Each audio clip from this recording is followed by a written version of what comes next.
Hello दोस्तों, welcome to study with concepts. कैसे हैं सभी लोग? आई होप आप सभी लोगों की प्रिपरेशन काफ़ी अच्छे तरीके से हो रही होगी, चाहे आपका IBPS RRB PO हो या फिर IBPS RRB क्लर्क मेंस के लिए, है ना। तो देखो यहाँ पर जैसे कि मैंने पहला पॉइंट लिखा है कि मेरा IBPS PO क्लर्क में होगा या नहीं। तो मैं यहाँ पर आपको एक बहुत अच्छे से समझा दूँ कि भैया यहाँ पर पॉजिटिव रहना काफ़ी ज़रूरी है जब तक रिज़ल्ट नहीं आता, और रिज़ल्ट आ भी जाए तब भी हमें पॉजिटिव रहना है। मैं इसलिए ऐसा कह रहा हूँ क्योंकि देखो, अगर हम सोचते रह गए कि एग्ज़ाम मेरा निकलेगा या नहीं, तो फिर मैं मेंस की तैयारी नहीं कर पाऊँगा। और आप में से 65 के ऊपर परसेंट वाले बच्चे, मतलब ऐसा कह लो कि 60%, चलो 60% ऐसे बच्चे हैं जो ये सब के झंझट में नहीं है। बिल्कुल ये सब के झंझट में बिल्कुल पड़ ही नहीं रहा है कि मेंस का रिज़ल्ट मेरा निकलेगा या नहीं, मतलब प्री मेरा निकलेगा या नहीं, मेंस के लिए मैं पढ़ूँ या नहीं, ऐसा कोई सोच ही नहीं रहा है। 60% स्टूडेंट, उनको सिर्फ यही लग रहा है और यही बिल्कुल सही है कि सर कट ऑफ इतनी नहीं जाएगी इस बार। उनको क्या लग रहा है कि सर कट ऑफ इतनी नहीं जाएगी, और बिल्कुल सही है। क्योंकि आप देखो यहाँ पर पूरा IBPS ने पूरा आपका इंटरफेस चेंज कर दिया, जिससे कि आपकी स्पीड में क्या हुआ है सर, स्पीड आपकी क्या हुई है, कम हुई है। तो ये सिर्फ आपके साथ नहीं हुआ, ये सभी के साथ हुआ है। और अगर ये चीज़ सभी के साथ हुई है, सभी शिफ्ट्स में हुई है, चाहे वो IBPS RRB PO हो या क्लर्क, अगर ये चीज़ अगर सभी के साथ हुई है तो नॉर्मलाइजेशन में सभी को फ़ायदा होगा। नॉर्मलाइजेशन में सभी बंदों को, सभी स्टूडेंट्स को इक्वली तौला जाएगा। ये तो कंफर्म है कि सभी को इक्वली तौला जाता है भैया नॉर्मलाइजेशन में, इसलिए नॉर्मलाइजेशन किया जाता है। क्लियर? अब सुनो, मुझे मेंस के लिए पढ़ना चाहिए या नहीं, तो बिल्कुल स्टार्ट कर दो, बिना सोचे समझे बिल्कुल स्टार्ट कर दो। मैंने कितने अटेम्प्ट करे, मेरे इतने ही अटेम्प्ट हुए थे, मेरा तो नहीं होगा, आई एम डैम श्योर, ये वो नहीं होगा और ज़रूर होगा। अब सुनो, एक पॉइंट मैं आपको बता रहा हूँ, ये जिसको मानना है बिल्कुल मानो, नहीं मानना कोई बात नहीं, लेकिन ये मैं अपना पर्सनल एक्सपीरियंस बता रहा हूँ। क्या होता है कि या तो आपका एग्ज़ाम निकलेगा या तो नहीं निकलेगा।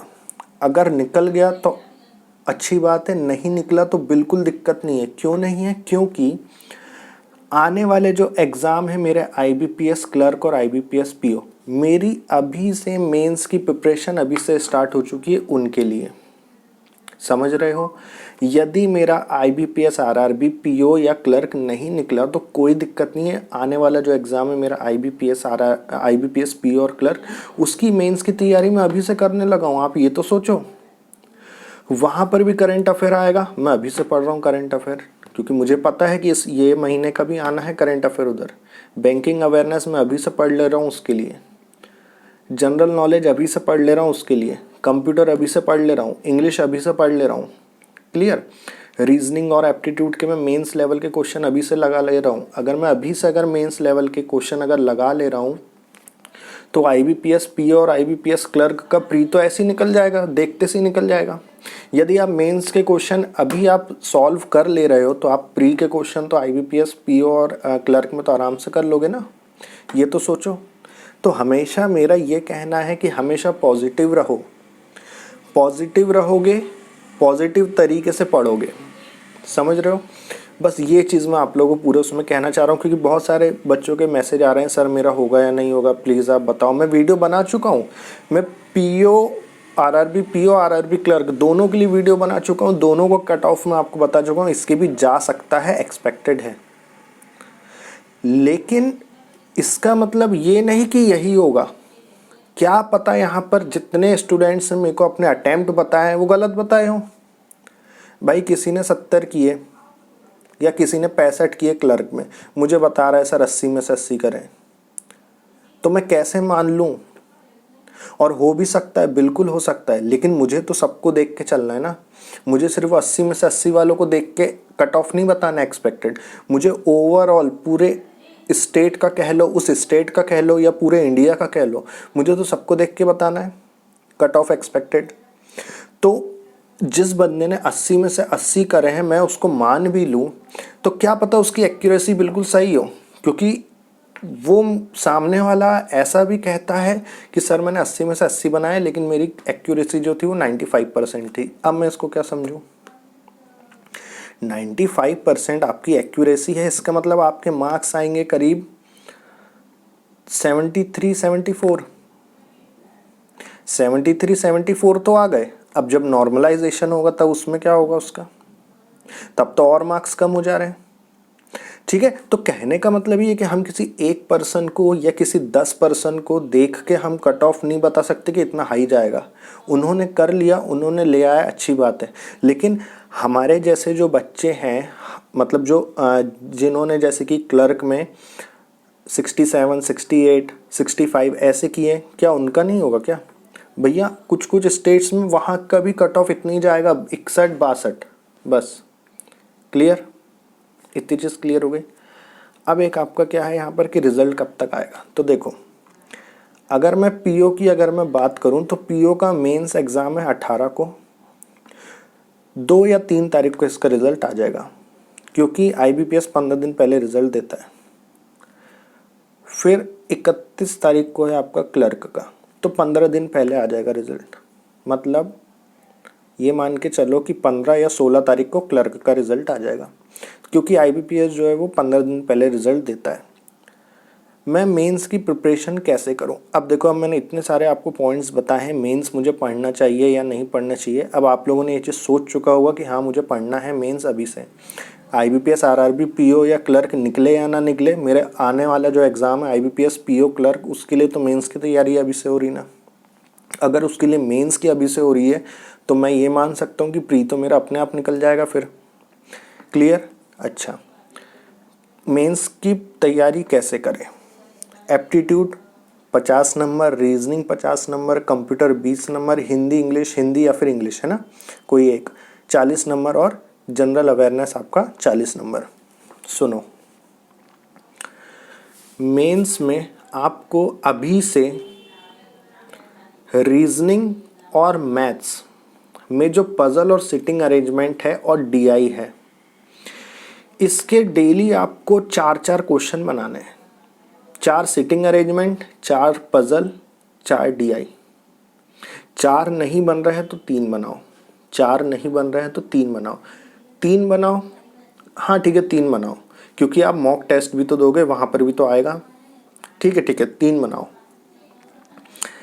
मुश्किल से 1.5 घंटा जनरल अवेयरनेस को दो, जिसमें मैं करंट अफेयर तो डेली पढ़ ही रहा हूँ, ये तो सभी लोग पढ़ ही रहे हैं करंट अफेयर। जनरल नॉलेज की जो बुक है, भारत में नेशनल पार्क के बारे में मैंने पढ़ लिया, प्लैनेट्स के बारे में मैंने पढ़ लिया, पॉलिटी के थोड़े बहुत मैंने टॉपिक्स पढ़ लिए, वहाँ से पूछता है पॉलिटी से, है ना, आईबीपीएस पॉलिटी से क्वेश्चन पूछता है। ठीक है, वहाँ से मैंने, आप लोग अगर कमेंट कर देना तो फिर मैं बता दूंगा कि पॉलिटी में कौन कौन से टॉपिक पढ़ना है। ठीक, उसके बाद करंट अफेयर डेली हम पढ़ रहे हैं, नेशनल पार्क वगैरह हमें पढ़ना है, मिसलेनियस वगैरह, प्लैनेट के बारे में थोड़ा बहुत जानना है हमें, कौन कौन से छोटे बड़े, कॉन्टिनेंट के बारे में पढ़ना है। ठीक है, आप लोग कमेंट कर देना, मैं सारे टॉपिक्स बता दूंगा कौन कौन से मेरे को पढ़ना है। ठीक, आपके जो हेड क्वार्टर्स होते हैं, ऑर्गेनाइजेशंस होते हैं, है ना, हेड क्वार्टर्स कब इस्टेब्लिश हुआ, ये वो, बैंक से रिलेटेड बैंकिंग अवेयरनेस, मतलब वो आपके करंट अफेयर में ही इंक्लूड होना चाहिए बैंकिंग अवेयरनेस। आजकल जो बैंक में चल रहा है ना, रेपो रेट कितना बढ़ा, रेपो रेट कितना कम हुआ, ये सारी चीज़ें, ये सब हमको पता रहना चाहिए। ठीक है, एसबीआई का सबसे पहले, एसबीआई का पहले नाम क्या था 1955 में, ऐसा करके 1955 के पहले उसका नाम क्या था एसबीआई का, ऐसे ये मतलब ये सारी चीज़ें बैंक से रिलेटेड मुझे ये सारी चीज़ें पढ़नी पड़ेगी। और बैंकिंग अवेयरनेस मतलब अभी करंट में बैंकिंग में क्या क्या चीज़ें हो रही है, चेंजेस हो रहे हैं, क्या क्या इम्प्लीमेंट हो रहे हैं, या क्या क्या चीज़ें इन लोग रेक्टिफाई कर रहे हैं, मतलब कुछ होती है ना कुछ कुछ चीज़ें कि उस चीज़ को उन्होंने सुधार के और अच्छे तरीके से उस पॉलिसी को बनाया किया, मतलब जैसा भी, तो वो चीज़ें हमको थोड़ा सा ध्यान में देना है। कंप्यूटर के लिए अगर मैं आपको सोर्स बताऊं, नेट पे जाओ, नेट पे सब कुछ अगर आप देखोगे ना, गूगल सर्च करोगे तो हर एक चीज़ मिलेगी। आप गूगल पे लिख दो कितना, टॉप 1000 क्वेश्चंस किसके, कंप्यूटर के, बस उतने कर डालो, काफ़ी है। जैसे ही ये हुए, आपके जो प्रीवियस ईयर के जो क्वेश्चंस हैं कंप्यूटर के, जो IBPS में आए, सिर्फ IBPS RRB नहीं, सभी के IBPS, आपका PO, IBPS RRB, SBI के भी, है ना। अगर वहाँ पर अगर क्वेश्चन आए हैं आपके प्रीवियस ईयर में, तो वो सारे क्वेश्चंस पढ़ डालो। क्यों? क्योंकि कंप्यूटर में क्वेश्चंस क्या होते हैं, रिपीट होते हैं। इस चीज़ को आप जान लो, कंप्यूटर में क्वेश्चंस रिपीट होंगे। और इंग्लिश और हिंदी तो आप लोग कर सकते हो, है ना। इंग्लिश और हिंदी में बताने के लिए मुझे ज़रूरत नहीं है, ये तो आप सभी लोगों को पता है। लेकिन बात यह है कि इंग्लिश और हिंदी क्या इतनी जल्दी हो जाएगा? आराम से हो जाएगा।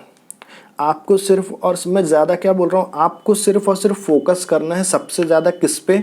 3 चीज़, रीजनिंग, मैथ्स और जनरल अवेयरनेस। जनरल अवेयरनेस इतना स्कोरिंग सब्जेक्ट है कि 8 मिनट में आप 40 या 35 क्वेश्चन प्राप्त कर सकते हो 8 मिनट में। इतना स्कोरिंग सब्जेक्ट है। और मेंस का कट ऑफ जाता है कितना? 90, 100, 110, बस 200 में से। क्लियर? तो जब आप 35 यहीं ले आ रहे हो, 35 अगर आप जनरल अवेयरनेस में ही ले आ रहे हो, तो आगे तो आप आराम से कंप्यूटर में भी ले आओगे, हिंदी या फिर इंग्लिश में भी आप ले आओगे। ठीक है, तो मुझे कोशिश यहाँ पर रीजनिंग और मैथ्स में करनी है, और आपकी किस में? जनरल अवेयरनेस में करनी है। बस ये तीनों पर ध्यान दे दो, ये तीनों पर ध्यान दे दो, और आपका साइड बाय साइड आपका कंप्यूटर, हिंदी या फिर इंग्लिश आपका चलते रहेगा। ठीक है, क्यों?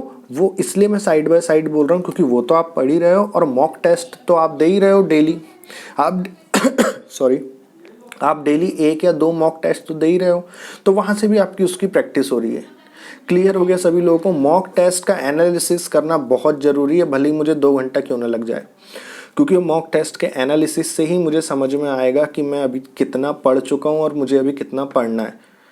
मेंस में स्पीड मैटर नहीं करती, मेंस में एक्यूरेसी मैटर करेगी। सिर्फ प्री ही एक ऐसा आपका लेवल रहता है जिसमें स्पीड एक्यूरेसी दोनों मैटर करती है, लेकिन मेंस में आपकी स्पीड मैटर नहीं करेगी, एक्यूरेसी मैटर करेगी। क्योंकि 120 मिनट बहुत है मेरे लिए, 120 मिनट बहुत है। क्यों? क्योंकि मैं 8 मिनट में तो 40 क्वेश्चन करके रख दे रहा हूँ साइड में, आपके जनरल अवेयरनेस के 8 मिनट में हो जाते हैं। कुछ भी नहीं, मैं अपना एक्सपीरियंस बता रहा हूँ। जैसे ही आप क्वेश्चन देखोगे, थोड़ा बहुत पढ़ा, अरे हाँ ये तो पढ़ा था, इसके ऑप्शन देख लिए। अभी मैं अगर आपसे कुछ पूछूँ ना, तो आपको वो याद नहीं रहेगा, लेकिन जैसे ही आप वो ऑप्शन देखोगे आपको याद आ जाएगा, हाँ वही था, तो उसको टिक करके आगे बढ़ना। तो 8 मिनट में 40 क्वेश्चन आराम से होते हैं। क्लियर? तो वही मैं कह रहा हूँ कि मेंस में आपकी एक्यूरेसी काम करती है, स्पीड की ज़रूरत नहीं है। आराम से सारी चीज़ों को करो, समझो, एक्यूरेसी हमेशा 100% रखो, बस, और कुछ भी नहीं करना है। मेंस आराम से निकलेगा, चाहे आपका PO हो या फिर क्लर्क। क्लियर? और जो बच्चों का प्री या मेंस नहीं निकला, डीमोटिवेट होने की तो हमको ज़रूरत है नहीं, वो तो सीखना ही नहीं है। डीमोटिवेट होना तो सीखना ही नहीं है, कभी नहीं हुआ, इसमें कोई दिक्कत नहीं है। मैं प्री और मैं मेंस की तैयारी तो अभी से कर ही रहा हूँ, IBPS, PO और क्लर्क के लिए, है ना। अभी से स्टार्ट कर दो। क्लियर? ठीक है। एक चीज़ और, अभी तक अगर आप लोगों ने चैनल को सब्सक्राइब नहीं किया तो चैनल को सब्सक्राइब कर लो। अपना नया चैनल है, आप लोगों के सपोर्ट की ज़रूरत है। मैं यहाँ पर मेंस के पज़ल, सिटिंग अरेंजमेंट और DI मैं डेली यहाँ पर अब करवा रहा हूँ, आप लोग देख सकते हो, है ना। प्लेलिस्ट में जाके देख लीजिएगा। अभी अपनी क्लासेस चल रही हैं NTPC ग्रुप D, ठीक है, SSC वालों के लिए, तीनों एक ही उसमें, है ना, मैथ्स और रीजनिंग की। ठीक है, करेंट अफेयर में अगस्त का आपको पढ़ा चुका हूँ, और IBPS, PO, क्लर्क के लिए अपनी रीजनिंग और मैथ्स की क्लास चल ही रही है। मेंस की अपनी क्लास चल रही है सिर्फ और सिर्फ सिटिंग अरेंजमेंट, DI और पज़ल की। ठीक है, ये रहती है 8:30 बजे। आप लोग प्लेलिस्ट में जाके देख सकते हो, या फिर ऊपर आपको एक, जब आपने स्टार्टिंग में जब ये वीडियो चालू किया होगा तब आपको ऊपर एक स्ट्रिप दिखी होगी, उस पर क्लिक कर देना, तो आपको मेंस लेवल के क्वेश्चन दिख जाएंगे। मैंने वहाँ पर अभी 2 क्वेश्चन करवाए हैं, आज तो नहीं, अब कल हम लोग वहाँ पर DI पढ़ने वाले हैं। क्लियर? जैसे ही ज़्यादा बच्चे डेली लाइव आएंगे, मैं तीनों चीज़ डेली पढ़ाऊंगा। मतलब उसी एक ही क्लास में आपके मेंस के क्वेश्चंस, सिटिंग अरेंजमेंट, पज़ल और DI तीनों सॉल्व होंगे एक ही क्लास में। तो ऐसे अपन डेली पढ़ते जाएंगे 31 तारीख तक। 31 तारीख भी क्यों, IBPS क्लर्क के मेंस तक अपन पढ़ेंगे। तो और अच्छा रहेगा। क्लियर? तो आप भी पॉजिटिव रहो, आप पॉजिटिव रहोगे तो मैं भी पॉजिटिव रहूँगा, या ऐसा कह लो मैं पॉजिटिव रहूँगा तो आप भी पॉजिटिव रहोगे। क्लियर? तो भैया बिल्कुल यहाँ हमेशा पॉजिटिव रहना है, नेगेटिव थॉट्स लाने ही नहीं है। ठीक, इतनी चीज़ क्लियर है? ठीक है, बस मेहनत करो, अपने आप फल मिलेगा, अपने आप मिलेगा, आज नहीं तो कल मिलेगा ज़रूर। क्लियर? इसलिए हमेशा पॉजिटिव रहो। चैनल को सब्सक्राइब कर लो और सबसे पहले शेयर करो अपने दोस्तों में, फैमिली मेम्बर्स में, व्हाट्सएप, फेसबुक, जहाँ शेयर करना शेयर करो चैनल को। अपन यहाँ पर इतने अच्छे तरीके से सारी चीज़ों को पढ़ेंगे ना, आपको मज़ा आ जाएगा। इसलिए एक बार मुझ पर ट्रस्ट करके एक बार आप चैनल सब्सक्राइब करो और एक बार लाइव क्लास में आओ, क्योंकि वहाँ जब आप लोग डाउट पूछोगे ना तब मुझे पढ़ाने में और मज़ा आएगा। क्लियर? तो एक बार आप लोग सब्सक्राइब करो, ठीक है, और फिर डेली लाइव क्लास में आओ। आप लोग कमेंट करो कि कितने बजे क्या क्लासेस है, मैं सारी चीज़ें आपको कमेंट बॉक्स में लिख के दे दूँगा। क्लियर? चलो, तो अगर ये वीडियो अच्छा लगे तो भैया लाइक करिएगा और इस वीडियो को शेयर करिएगा। जो बच्चे, जो दोस्त आपके डीमोटिवेट हो रहे हैं उनको ये वीडियो शेयर करो ताकि वो मोटिवेट हों और मेंस की तैयारी अभी से करें। क्लियर? चलो, तो अभी के लिए अपन लोग इतना रखते हैं, है ना। मिलते हैं अपनी लाइव क्लासेस में, जब तक के लिए बाय बाय, टेक केयर।